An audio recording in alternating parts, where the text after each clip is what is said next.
Happy Tuesday, everybody. Welcome. We have another great episode of the Fantasy Fellowship for you guys tonight. It is the Week 14 Waiver Wire, December 2nd. We're going to hang out here for a little bit, and I'll answer all of your start-sit questions shortly. If you guys do want to check out the Waiver Wire Report, you guys can access that at thefantasyfellowship.com. Membership starting at $8 a month.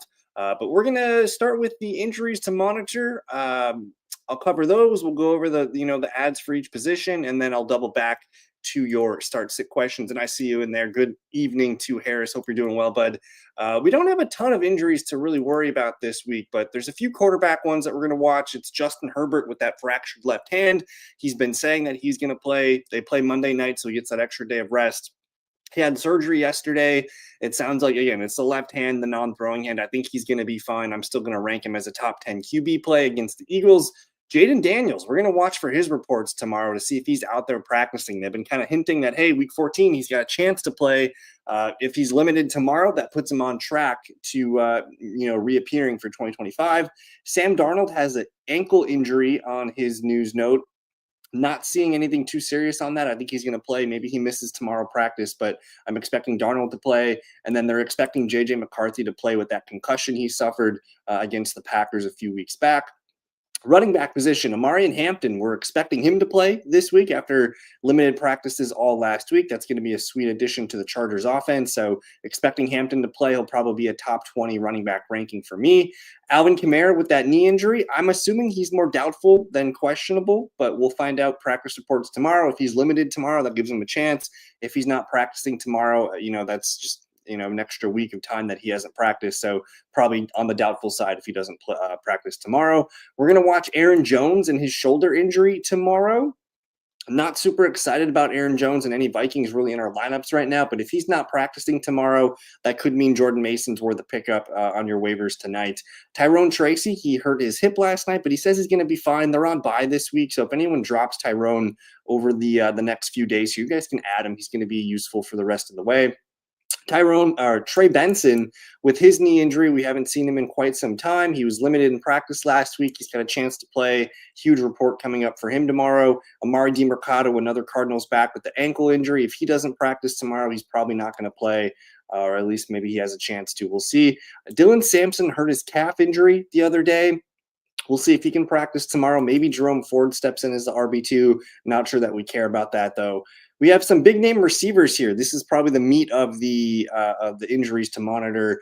Amon-Ra St. Brown with that ankle injury. He didn't practice today. I'm thinking he's not playing on Thursday Night Football. I'm calling him as doubtful.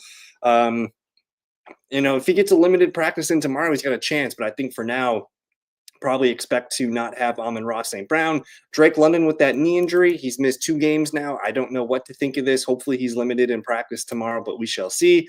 I have him as a true questionable decision. T. Higgins with his concussion. He missed on Thursday, Thanksgiving game. I have him probably playing this week in week 14, so expect T. Higgins to play against Buffalo. Marvin Harrison Jr., he left the game early with a heel injury. I'm waiting reports on that. I haven't seen anything. We'll find out tomorrow, but he's listed as questionable for me. And then 2 Packers receivers, both questionable, Matthew Golden and Jaden Reed. I think they both have a chance to play, but we'll find out again tomorrow, practice reports. And then one last receiver here is Parker Washington. He left the game last week with a hip injury. He's going to be questionable for me. That is a little bit of a loss for the Jags offense. And then the tight ends, Dalton Kincaid, haven't seen him play for a little bit. Would like to see him practice tomorrow. He's getting a prime matchup. So if he does play in week 14, we're going to have a high ranking for Dalton Kincaid. And then you've got Brock Wright with he replaced Sam Laporta in Detroit, but now he's got a trachea problem, something with the windpipe. I don't know. So he's not playing this week. So no tight end really for the Lions. If you need a quarterback this week, Jordan Love, I'm just looking, if you guys play in a lot of leagues like I do, most of your waiver wires are beat up. But at the top of the Fellowship Money League, which is a lot of the listeners are of my show are in the league, Jordan Love's the top quarterback available. Otherwise, it's like Mariota, Tyrod Taylor, Tyler Shuck, like names like that. So if you guys need a quarterback this week, I like Trevor Lawrence at home against the Colts. I like C.J. Stroud at Kansas City and Jacoby Brissett versus the Rams. If you guys have quarterback questions, let me know in the comments.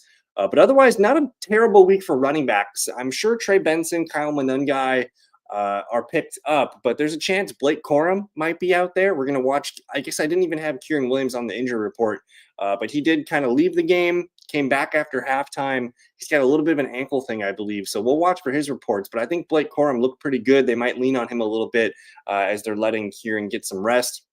Chris Rodriguez would be another running back that I like. And then, yeah, we all picked up Devin Neal last week. Maybe someone dropped Jordan Mason over the last week or two. Mason could be the starting running back this weekend against the Commanders. And then I'm just going to throw out Tajay Spears, Tyler Algier, Devin Singletary with this Tyrone Tracy news. Maybe Singletary's worth holding over his bye week. And then Bashal Tutin down there if you guys need a stash play. And I will say, Ray Davis, decent stash play. He looked really good the other day getting some rushing attempts. So watch out for Ray Davis on your handcuff list. If you need a receiver this week, I'm sure Alec Pierce and Christian Watson are already owned. Those would be the top guys if they're available. But I think a lot of leagues are going to see Adonai Mitchell for the New York Jets available. We've been telling you guys to stash him for the last week or two, and he finally had a huge game. So he's going to be at the top of a lot of waivers this weekend. And I think it looks really good, man. Like he might be a league-winning waiver wire receiver for us down the stretch here. He's looking like a true number one just in terms of targets and being out there with snaps in the route. So I'm a huge fan of Adonai Mitchell. Otherwise, if you can't get Mitchell, Jaden Higgins should have been picked up. Jaden Reed should have been picked up. John Mechie could be picked up as well from the Jets. And then two deeper names here, Devon Vele for the Saints and Pat Bryant for the Denver Broncos. Those are the names that I'm looking at for receiver. If you need a tight end, I've been shouting Bretton Strange for the last 2 or 3 weeks. I'm sure he's gone. If you guys need deeper stuff, Darren Waller came back and looked okay. AJ Barner looked okay the other day too. Otherwise, Harold Fannin, Jawan Johnson, maybe those guys are floating out there. And then if you need a defense this week, the Browns get Tennessee Titans at home. That's probably the number one pickup if they're available. I like Tampa Bay at home against the Saints. I like the Dolphins against the Jets. And then the worst case scenario would be the Titans at the Browns. But let me know what you guys think there. So that is the full waiver wire report. Again, if you guys want to check that out, it's at thefantasyfellowship.com. It's in the membership section. You guys just check that out, and you guys can follow that along. Good morning to Gullies. Is Jaden Reed a good pickup off the waivers? I think so. I mean, the last we saw him, and it was a while ago, but he looked really good in week 1. He caught a touchdown in that game. Week 2, of course, he gets injured in the first series of that game, and we're kind of left like, oh, like now who's going to step up?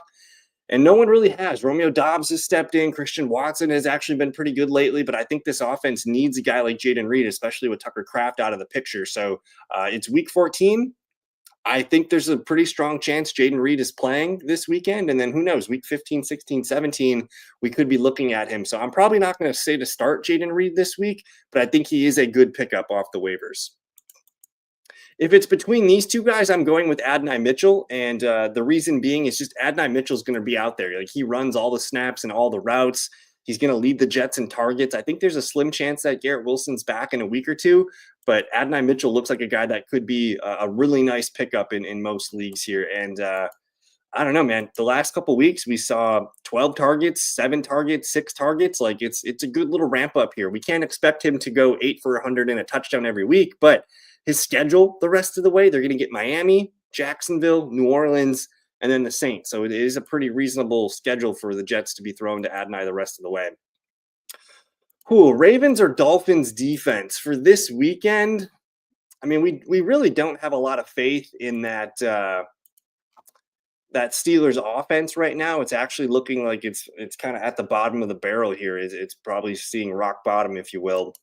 Let me just double check. I don't have my weekly rankings up yet, Harris. I do weekly rankings on Wednesday, but if I had to just guess off the top of my head, I'm probably going to have the Ravens ranked just slightly ahead of the Dolphins just from a trust factor. I think I trust the Ravens a little bit more than Miami Dolphins. So I'm going to say Ravens for now. That could change if there's any, big injuries or anything throughout the rest of the week here, but I'm going to lean Baltimore. I think they're the safer team. I still think Miami's a good play this week here, but this game I'm seeing is in Baltimore.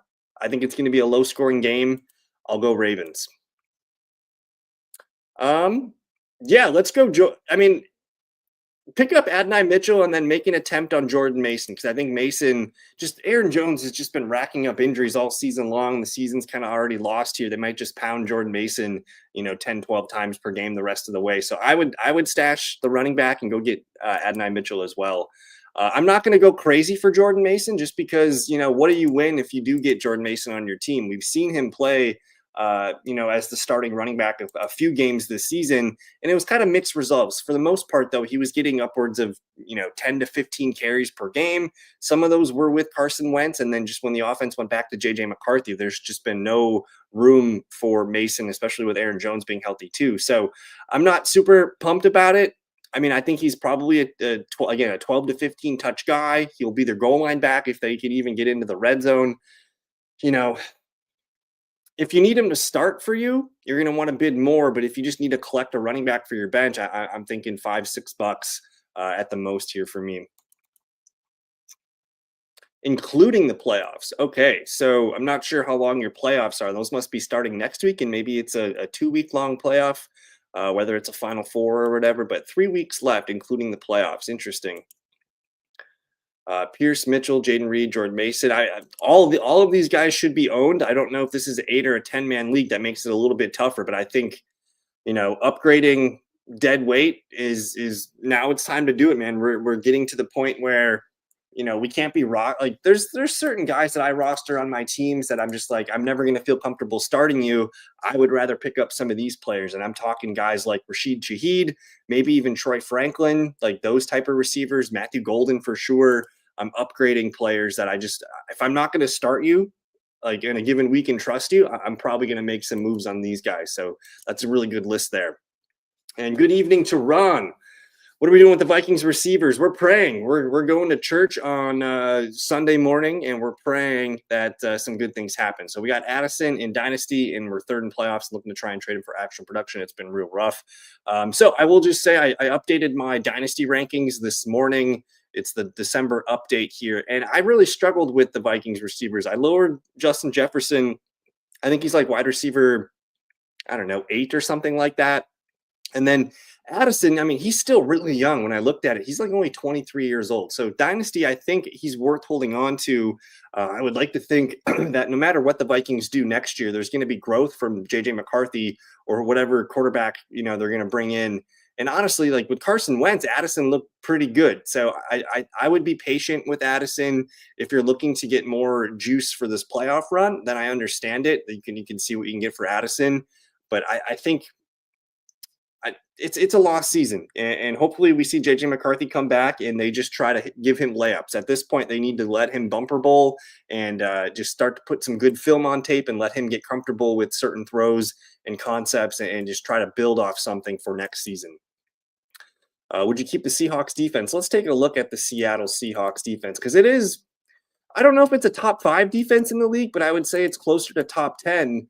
And we've been liking them for the most part this season. For this week, they're getting at Atlanta. So, like, I like the matchup for them there. They're going to get the Colts, the Rams, and the Carolina Panthers. I'm a little bit nervous about that schedule. They do get Indianapolis and the Rams both at home in Seattle. So those are good spots. But we're losing some faith in this defense against those tough matchups. And then they're at Carolina week 17, which maybe that's a decent matchup. It's just Carolina's always so weird. I don't know, man. This team has been getting 4 or 5 sacks per game the last month or so. They're generating turnovers. They had the huge game last weekend, but I would keep them just in case. I always like kind of rolling into the playoffs with 2 defenses and kind of working my way around that. So I would try and keep them if you can. Good evening to Double Tap. Thoughts on Tampa Bay defense going into the playoffs? Tampa Bay and even New Orleans looks okay for the playoffs. Yeah, it might have been last week that we called up the Buccaneers schedule and we really liked it. They're going to get the Saints at home. They're going to get the Falcons at home in week 15. They get at Carolina week 16 and at Miami week 17. It's not a terrible defense, especially to get you through this week at least, with the Saints, but they're going to get Atlanta. And back in week 1, they did allow Atlanta to get 20 points. That was with Michael Penix. They only got 1 sack. They didn't get a turnover or anything. But this one's in Tampa Bay. Tampa Bay needs to start winning some games to stay ahead of the Panthers. So I think for the next 1 to 3 week outlook, I'm playing them against the Saints and the Falcons. And honestly, it's really hard to look down for me. It's really hard to look 2, 3, 4 weeks down into the future because it just seems like everything changes on a 1 or 2 week span. All of a sudden the Saints are playing better football. Like the Saints have been competitive the last few games with Tyler Shuck. They upset the Panthers a few weeks back. They almost came back and beat the Miami Dolphins. So I'm not even saying that it's a great spot for Tampa Bay. They're going to be a top ranked defense for me, but we're continuously learning things. But I do think Tampa Bay is a stash for the next 4 weeks. And then let's take a peek at the Saints schedule. And the Saints, again, their fantasy defense the last 3 weeks has been total. It's been completely usable. They're going to get Tampa Bay, Carolina, the Jets, and the Titans. I think that fact alone, especially they get the Jets at home and then at Tennessee. That's the week 16 and week 17 schedule. And I do see Brett's comment down here. Which defense for week 17? The Saints are going to Tennessee in week 14 or week 17. So that's definitely at the top of the list. Let me just pull up the week 17 schedule in general. So this is the time to be making these moves, to start speculating what you're going to use in the fantasy playoffs, and grabbing a team like the Saints. As weird as that sounds, like this actually looks like a really good sneaky spot to do so. Other defenses that you could add for week 17.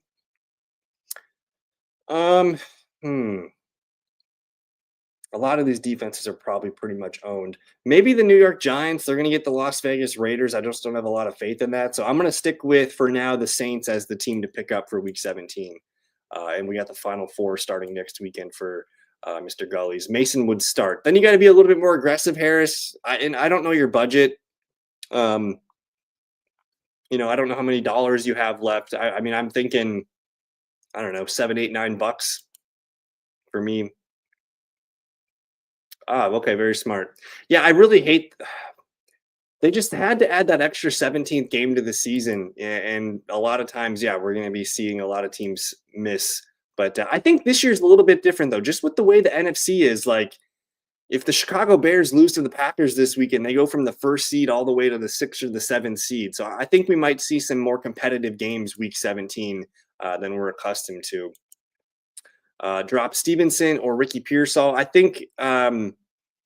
These questions, I usually need more context. It really depends on who your other running backs and receivers are. If I had to just blindly pick one, I guess I'll go Ricky Pearsall. I don't have a lot of faith in either of these two in my starting lineup right now. But hey, when the Patriots are winning games and they're playing from ahead, they're going to continue to use Stevenson and get him some goal line touches. So I will drop Ricky Pearsall, I guess. Yeah, I mean, at this point, on a weekly thought process, I don't even know if I want to start Justin Jefferson this weekend against the Commanders. I do think it's going to be better than what it's been the last couple weeks. We kind of seen the bottom fall out here, but I don't think I can start Addison in a redraft league this week, or even a dynasty league. So should I play the Bucs defense over the Eagles or the Chargers? Yeah, I don't think you want to mess with that Eagles Chargers game. That game could be a potential high scoring game. I'm actually seeing a really low score, 40.5 total implied in that game. So it is going to be a low scoring game. We just don't really see those two teams turn the ball over much. The Chargers do give up some sacks. I think I'm playing Tampa Bay defense here against the Saints at home. That one feels better to me. 8.5-point favorites at home too. And yeah, check it out, my man.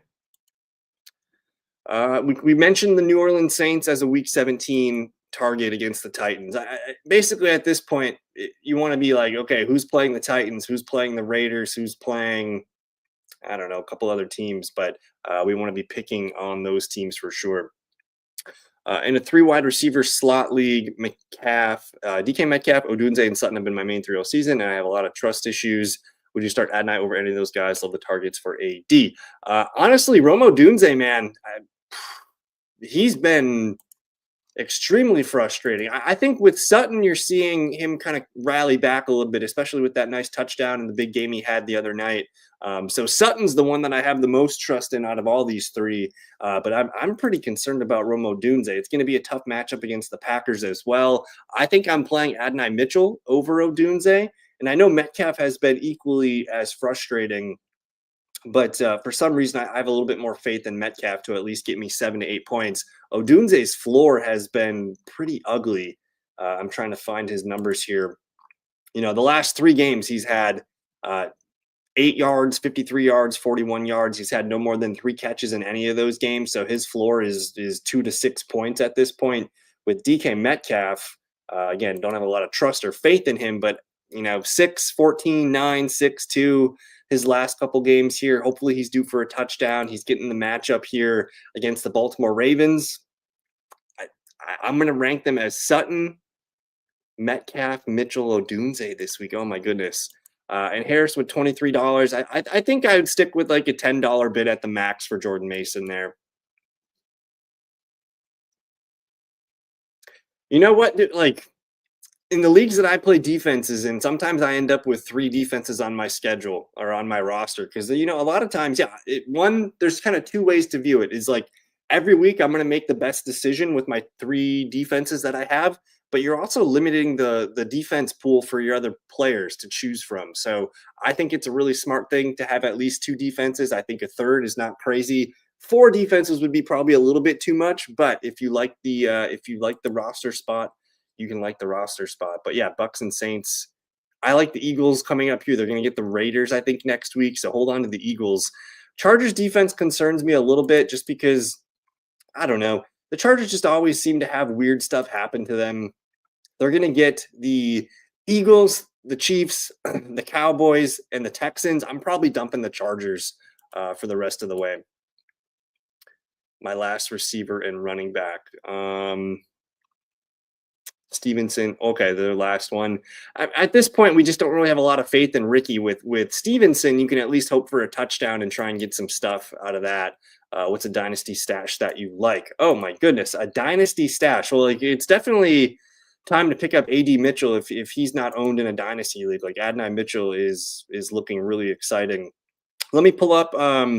There's probably not going to be any dynasty stashes really available at this point of the year, but I'm going to go to the receivers here and just look at some things. I don't mind, and maybe some of these guys are owned, but Trey Tucker I think is worth a pickup. Chimere DK is probably picked up already. John Mechie continues to look good. Torrey Horton, I think, could be a guy that plays more next year. Again, Adonai Mitchell, Jalen Coker. Jalen Noel could be kind of fun next year if he steps into the slot role for the Houston Texans. I don't hate, again, Pat Bryant should be owned in dynasty formats. He's a really fun player. I think Kyle Williams and Isaac TeSlaa, maybe even Dontavian Wicks for the Packers, because he's starting to look like a guy that could be a factor. If he ever just gets consistently, 5 to 6 catches per game, he's been a good player. So Wicks is worth holding on to because they might lose Romeo Doubs in the offseason. Any other names here? Devon Vele for the Saints. He's starting to get more targets here. I think he's a fun player. Any other names here for you guys?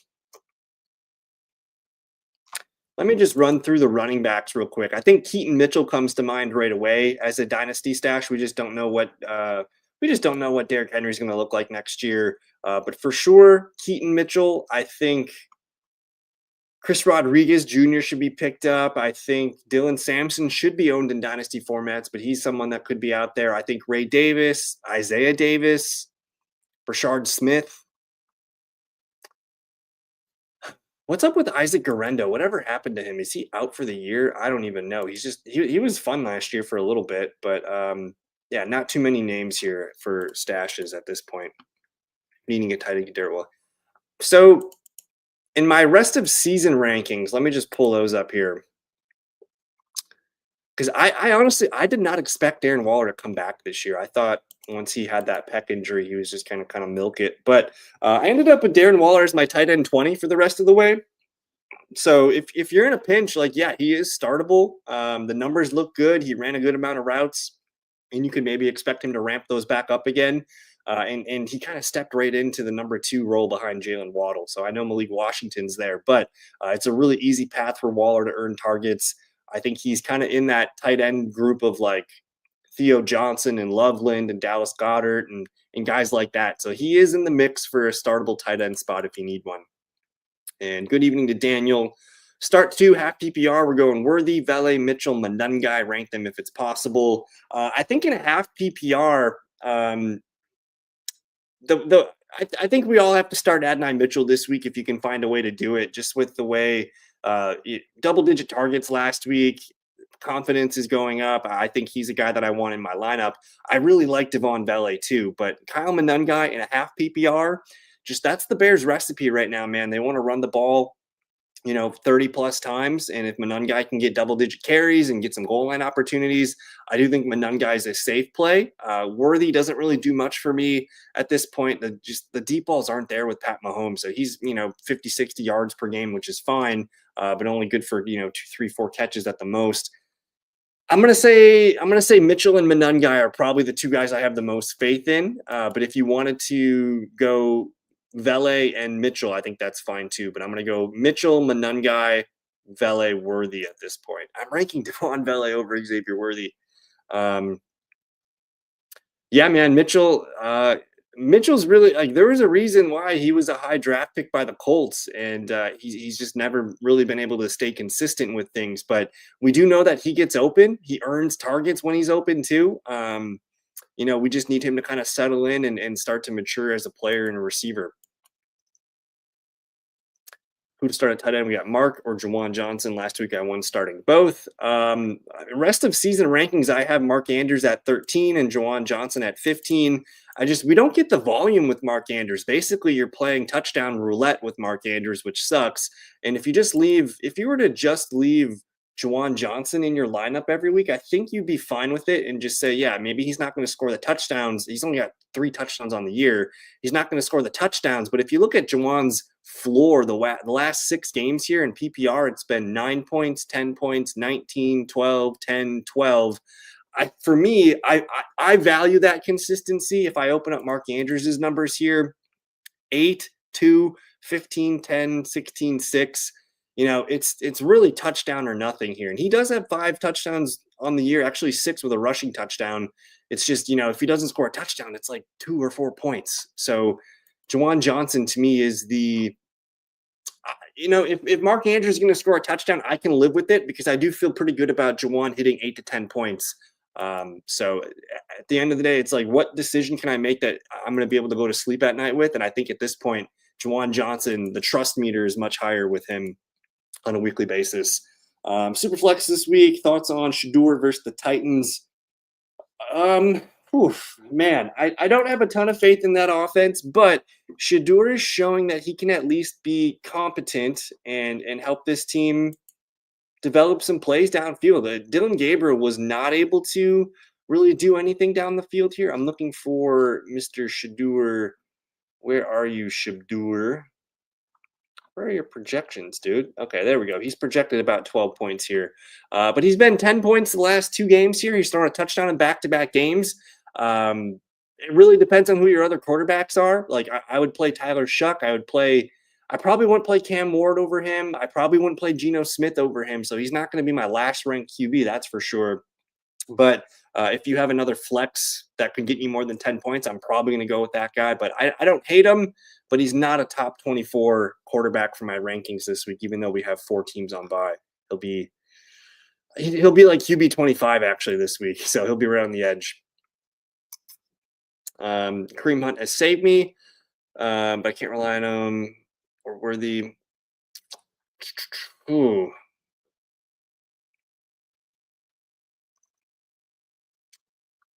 What flex is he? I mean, at this point, Worthy and Kareem Hunt are nice, but we don't really love it. I think I'm probably going. Did you mention Adonai Mitchell? Like, I'm starting Adonai Mitchell over both of those guys this week if I can, and with some confidence actually that there's some momentum there. I think I'm cool upgrading them. And just the Kareem Hunt split with Isaiah Pacheco, it's still going to be Kareem Hunt as the leader. Like, they value Kareem Hunt. They trust him. He's kind of their grinder. He's going to be their goal line back if they get close. Even with Pacheco back last week, they still gave the ball 14 times. He got 58 yards and he had a catch. So he still has a decent floor. We just need him to fall into the end zone. So I probably would rank Adonai Mitchell higher than Xavier Worthy this week. Hey, good evening to Scott. Hope you're doing well, my man. Good evening. Xavier Smith. Okay, I like the Xavier Smith call. I still have a soft spot for Jordan Whittington, who we have not seen much. I don't even know if he's played much at all this season, but I remember Jordan Whittington being a fun player at times last year. So he's one to sleep on. And it's a lot of those players that like just they don't play as a rookie, but they could get some run in the future. I think another one was the who's the Chargers guy? Keandre Lambert Smith was a name that was really popping in the preseason. He's one worth to looking into. Um, who else might be there? Isaiah Bond is getting some big plays here every now and then for the Cleveland Browns. He might stick around, so I don't hate Isaiah Bond. We never really saw anything out of Jack Besh or Dante Thornton yet. Those two guys were kind of highly valued coming into the year, and they just haven't really been able to get on the field. I still like, again, Jalen Noel for the Houston Texans. I thought Jalen Lane would be able to make some headway with the Terry McLaurin injuries and things like that, but he just really hasn't been able to do anything. Let me see if I got another name for you. I like the Xavier Smith call. Jordan Whittington, he's been making a catch every game or so, which is fine. And who knows if Devontae Adams will be able to go next year. So good call there. And yeah, Keandre Lambert Smith would be another deep call for the LA Chargers. And yeah, Malik. So I like Malik. I remember a couple years back, I really liked Malik Davis to be the backup running back to Zeke Elliott. And I think Rico Dowdle ended up just beating him. But I still like that Phil Maffa guy for the Dallas Cowboys. They drafted him. I can't remember what round it was. And he's been unhealthy. I think he might be still out, but Phil Maffa is definitely a name that I'll probably pick up here before the season ends. Malik Davis is a good name. I like LaQuint Allen quite a bit too. I think there's a legit chance. I don't know if Travis Etienne's contract might be up after this year. There's a legit chance that the Jags backs next year are Tootin and LaQuint Allen. And LaQuint Allen, they trust him out in third down for pass protection and stuff, and he's been a decent receiving back.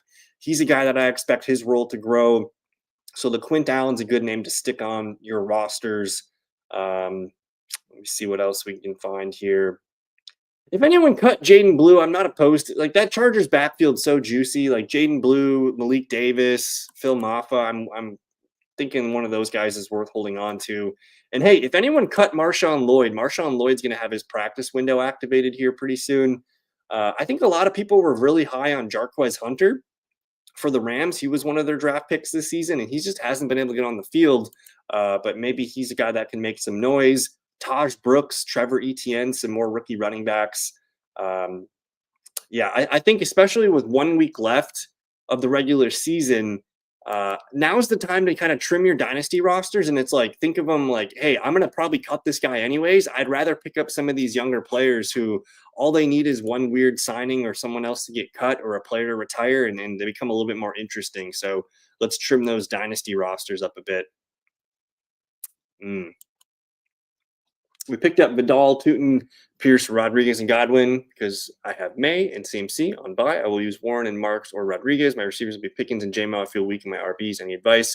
Well, we love Pickens and Jameson with CMC on bye. I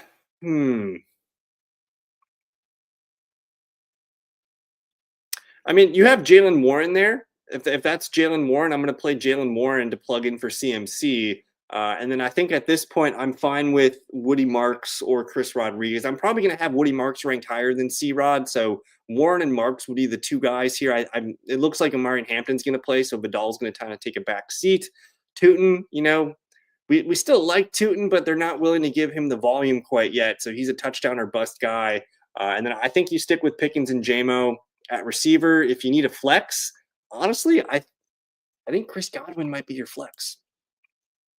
And good evening to Jason. Drop Tony Pollard for Jacoby Myers. Oh, hell yeah. Yeah, man, let's do that right now if we can. Jacoby Myers in my rest of season rankings. I think I moved him into the top 20 of receivers. I have him at 22, just right in that Stephon Diggs, Devonta Smith, Emeka Egbuka, Zay Flowers tier. We love Jacoby Myers. And yeah, Tony Pollard, yeah, we don't need those 7 points. So with buys, we'll have to play Jaden Higgins and Alec Pierce at receiver spots. Both fine plays. They just need a big touchdown, and you're going to be happy with what you get. But Jacoby Myers would be the top end priority there if that's available. So good call. Yeah, and I don't remember what his injury was, but he got hurt early in the preseason. We just haven't been able to see him on the field. But I remember liking him, I think, at Clemson. So Phil Moff is a good name to stash. I mean, he might be a guy next year that we see some more. And happy Tuesday here. Good evening to Daniel. Hope you're doing well. And I don't know what the spam's doing here, but there you guys have it. The Tuesday night waiver wire show. We're going to be going live tomorrow night, Wednesday evening, same time, 7 p.m. Central Time. So come back in and we'll get all the practice reports in there. We'll get through some of the rankings. And then if you guys want to check out the Fantasy Fellowship, I did update. Oh, I didn't put the start sit charts up today. So I have to get those up tomorrow. But check out the waiver wire report. The rest of season rankings are fresh. The dynasty rankings are fresh, and all that good stuff. And then I did update for the free content. You have your DraftKings game lines, the fantasy points allowed, and the receiving stat stuff is really fun to look at. So if you guys want to check out who's leading in targets per route run, yards per route run, routes from the slot, wide, all that good stuff, that's one of the free tabs there for you guys. So I'm going to say thank you for hanging out with me this evening, guys. Good luck. Enjoy the rest of your night, and we'll see you tomorrow evening. Peace.